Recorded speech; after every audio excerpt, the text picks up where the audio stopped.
In U.S. state prisons, inmates don't just wander into visitation rooms unmonitored. Every movement is documented. Every visit is scheduled, logged, and supervised. Cameras record continuously.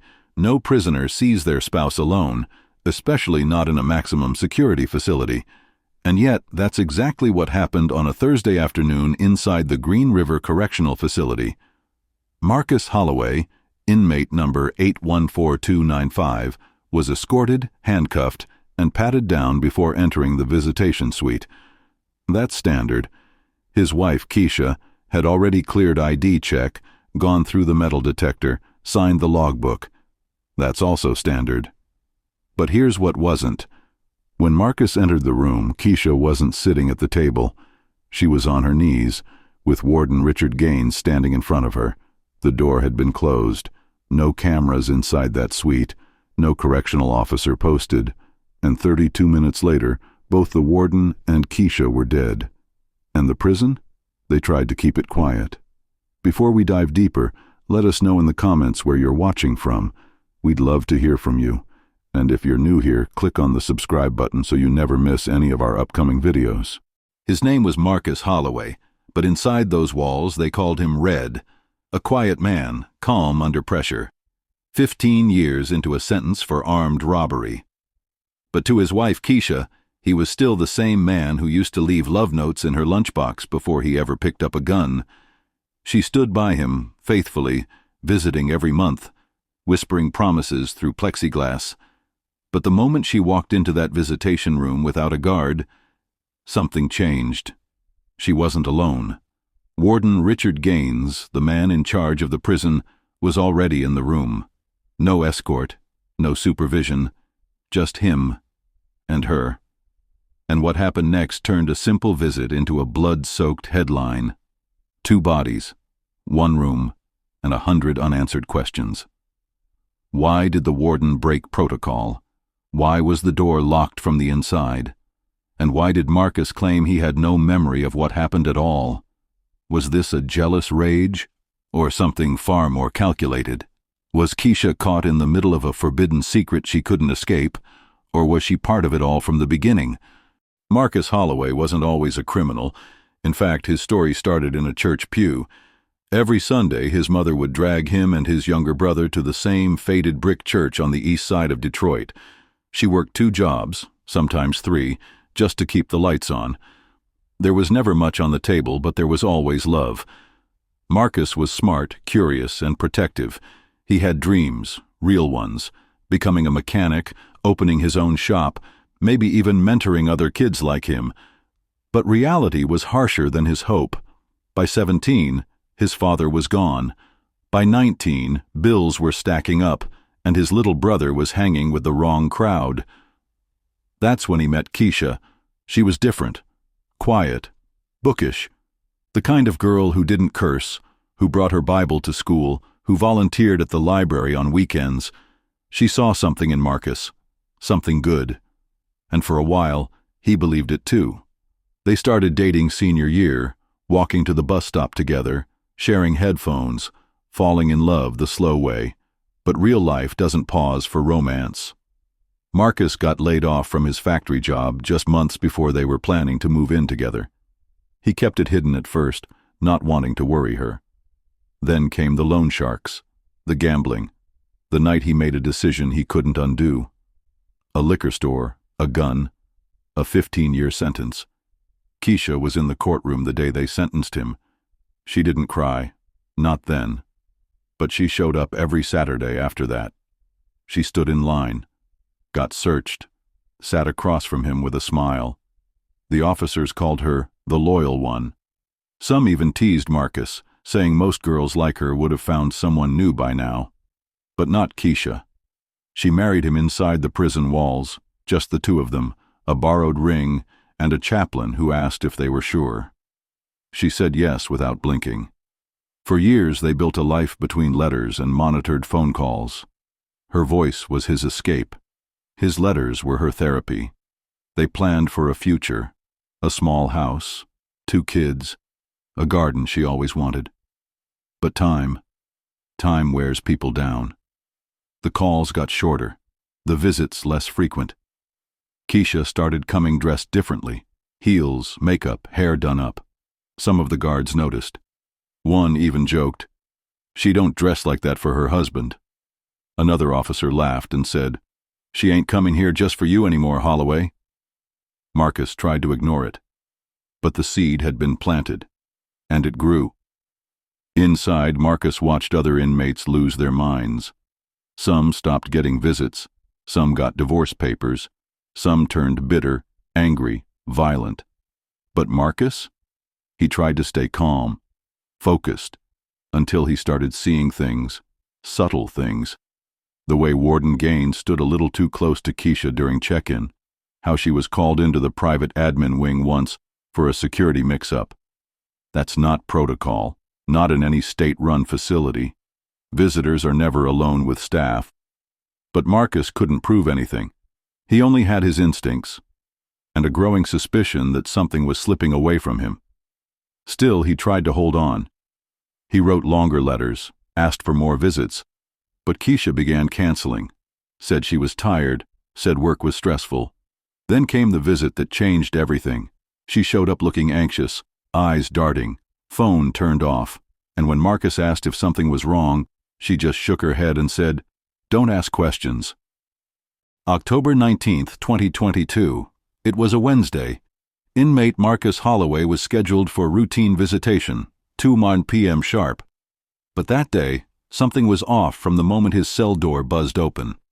He was escorted late, which almost never happened. Officers didn't make eye contact. The hallway was quiet. Too quiet. Marcus noticed one of the lieutenants whispering to a CO near the control station, both of them glancing his way. Still, he didn't ask questions, just followed the escort down to visitation room C. He'd been there dozens of times, always the same setup, square table, 2 chairs, 1 clock ticking on the wall. But when the officer unlocked the door and stepped aside, Marcus didn't see his wife waiting for him. She wasn't across the table. She wasn't even seated. Keisha was kneeling, behind the partition, with Warden Richard Gaines standing directly over her. His belt was undone. Her blouse was halfway off. The door closed behind Marcus, and for a moment he just stood there, silent, frozen. The correctional officer behind him, the one assigned to observe, actually chuckled and muttered, "Damn, guess you weren't her only visit." That's when everything snapped. Marcus lunged, not at Keisha, at the officer. He tackled him from behind, reaching for anything, and grabbed a metal pen from the officer's vest pocket. It wasn't a weapon, but it was sharp enough. The officer screamed. The warden yelled something about lockdown protocol. Keisha was screaming too, screaming for them to stop, but no one stopped. Marcus drove the pen into the officer's neck. The man collapsed. Blood hit the wall. Warden Gaines rushed forward, pulling a baton from his belt, but Marcus caught him by the collar. What happened next was fast, chaotic, violent. They struggled. Gaines hit him twice in the ribs. Marcus drove the pen into his chest. Once, then again, and again. By the time backup arrived, the room was silent. Blood smeared across the concrete. The table overturned. One body slumped against the wall, another face down near the door. And Marcus? He wasn't trying to escape. He wasn't even holding the pen anymore. He was sitting on the floor, knees pulled to his chest, staring at his wife. And when officers shouted at him to lie down, he didn't resist. He just asked one question. "Did you love him?" The prison went into immediate lockdown. Sirens blared. All movement was frozen. For 48 hours, no one left their cells. But what shocked everyone wasn't the blood on the visitation room floor. It was what the investigation uncovered in the days that followed. Internal Affairs was called in by the State Corrections Board. Their job? To determine exactly what happened and who allowed it. Surveillance footage showed something that didn't match the logbooks. Keisha had arrived 30 minutes before the scheduled visit.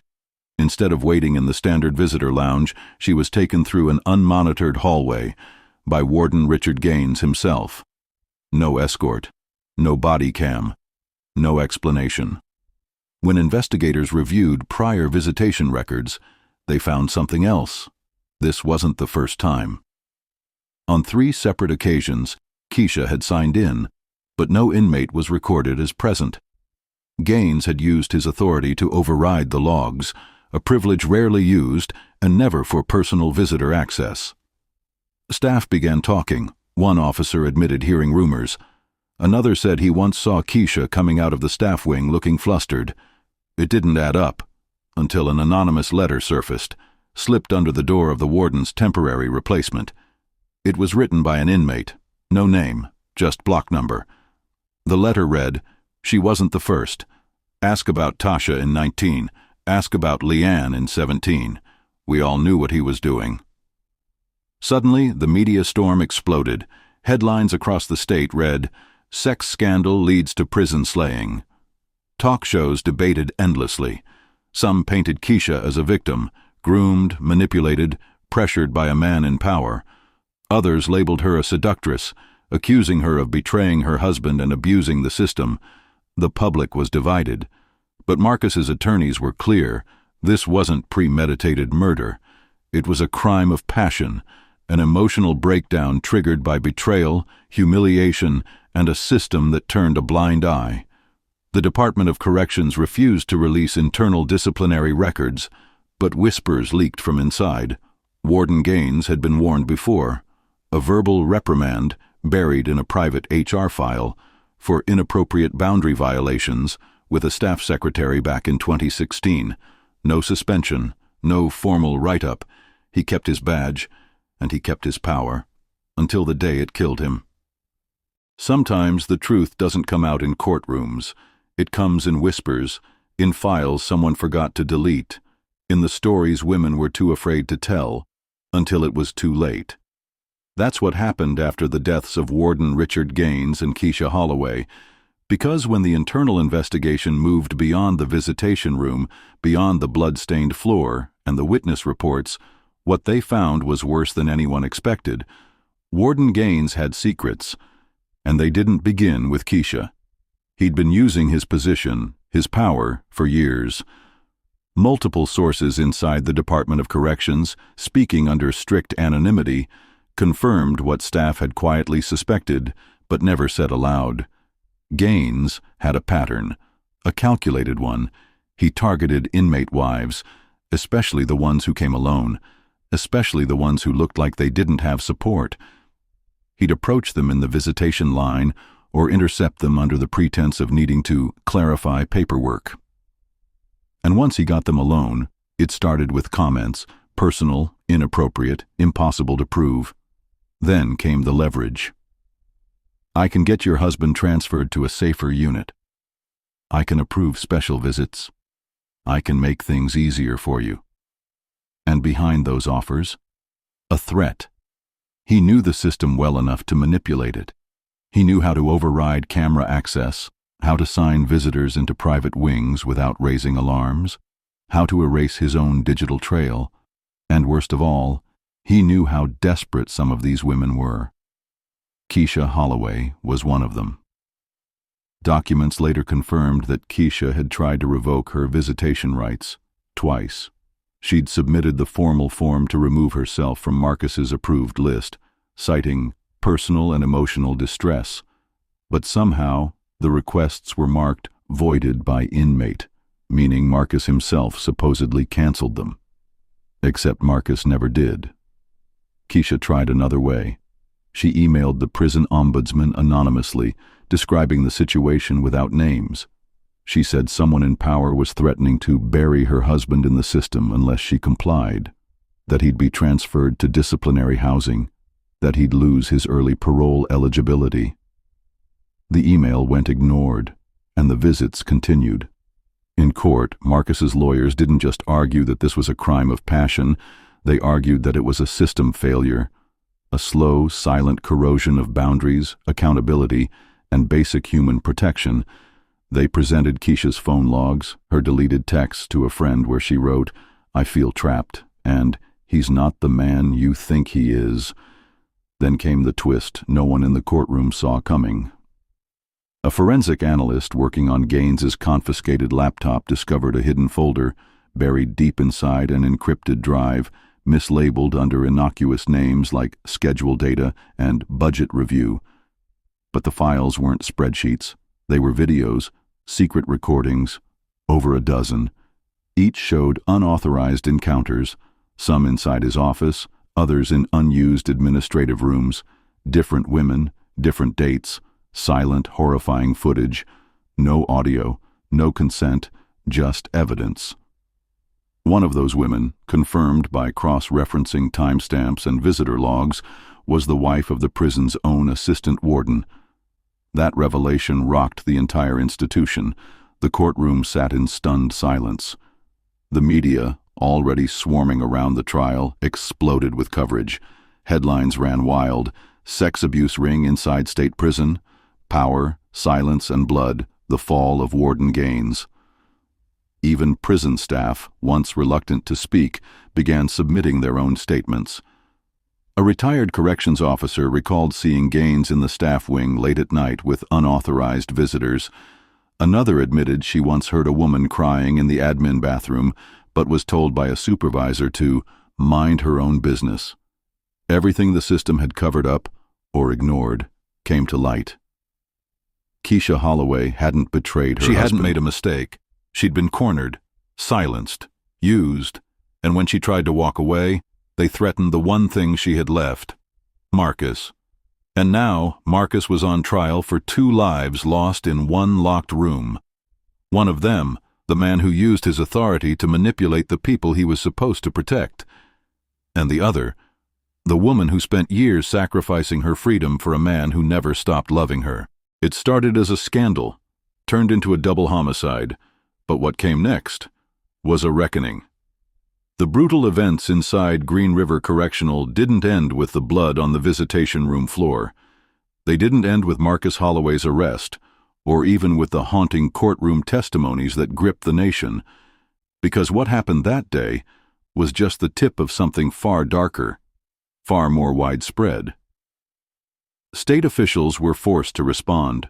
What began as an isolated investigation into one man, Warden Elijah Gaines, exploded into a sweeping probe across the entire state correctional system. Within weeks, the Department of Corrections was scrambling. Investigators from Internal Affairs, the State Attorney General's office, and eventually the FBI began digging through years of visitation logs, staff complaints, and internal memos that had long been ignored. And the findings? They were damning. 3 wardens, not just Gaines, were removed from their positions. One transferred quietly before the news even broke, another resigned under health concerns, and the third, indicted. For years, the system had enabled predatory behavior. Women, wives of inmates, newly hired female staff, even volunteers, had been manipulated, coerced, and in some cases assaulted, with no one watching, with no one listening. The walls weren't just keeping inmates in, they were keeping the truth out. And Keisha Holloway? She did what she had every right to do. She filed a civil suit against the state, against the Department of Corrections, against every official who turned their back on what she'd endured. She wasn't after revenge, she wanted accountability. Backed by the same lawyers who had fought to defend Marcus, Keisha's legal team unearthed evidence that painted a horrifying picture, one where powerful men operated behind locked doors with no oversight, no punishment, and no shame. The trial was long, drawn out. The state tried to settle quietly, but Keisha refused to be silenced again. And eventually, she won. $2.4 million in damages, but the real win was making sure no other woman would be left alone in that kind of nightmare again. But what about Marcus? He was sentenced to an additional 10 years for the deaths of Warden Gaines and the corrections officer. The court ruled it a crime of passion, not cold-blooded murder, a moment of fury born from betrayal and emotional collapse, and he accepted it. No appeal, no final statement, just quiet acceptance. Inside, Marcus changed. He began teaching GED classes in the prison schoolroom, started a book club for inmates who'd never finished high school, and once a month he would sit across from newly arrived prisoners and tell them the truth. About prison, about power, about how easy it is to lose everything in 1 second of rage. He wasn't just doing time. He was building something, a voice, a mission. But as the dust settled, something even more painful happened. Marcus and Keisha filed for divorce. No media fanfare, no courtroom drama, just silence, and the sound of something once beautiful being quietly buried. In a quiet interview months later, Keisha said, "He saved my life. I'll never stop being grateful, but I can't love him the same, not after all this." And maybe that was the most honest thing either of them had ever said, because this story was never just about a crime. It was about what happens when love is twisted by systems of power, when loyalty is exploited, when two people are forced into impossible choices and left to carry the scars alone. So was this justice, or just survival? A woman coerced, a man broken, a system that failed them both. And in the end, all that was left was the truth, bruised, buried, and begging to be believed. In a place where walls are built not just to hold people in, but to keep truth out, one man's heartbreak became a war against corruption. This wasn't just a prison story. It was a story about how power seduces, how silence protects predators, and how love, even love, becomes a weapon in the wrong hands. Marcus believed that the woman he loved would never betray him. But betrayal wasn't what happened. What happened was manipulation, control, a man in uniform using a system to exploit the voiceless. And Keisha, she thought she was protecting Marcus, until she realized she was being used as the bait. Behind those cold concrete walls, truth is never simple. And justice? Justice is a luxury the incarcerated rarely get to taste. When Marcus walked into that visitation room, he didn't see a cheating wife.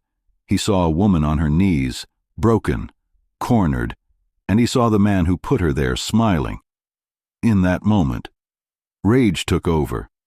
And though 2 men died that day, it wasn't just blood that was spilled. It was the illusion that prisons are about rehabilitation. It was the myth that those in charge follow the rules. It was the lie that inmates and their families are safe.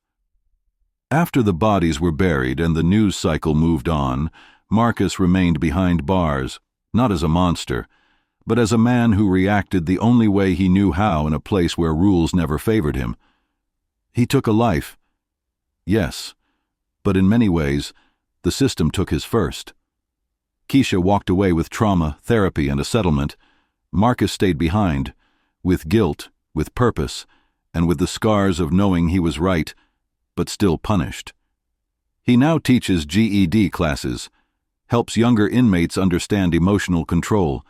He's become the mentor he never had, but the pain never left. As for Keisha, she started a non-profit for wives of incarcerated men. She tells her story on stages. She warns others, just because they wear a badge doesn't mean they're safe. In the end, the marriage didn't survive. How could it? Too many wounds, too much unsaid, too much damage done behind a locked door. Keisha filed for divorce 6 months later. In court, she said, "Marcus saved my life, but I'll never be able to love him the same again." Was this justice or survival in a system built to break people, not protect them? Was Marcus a hero, a criminal, or simply a man pushed too far?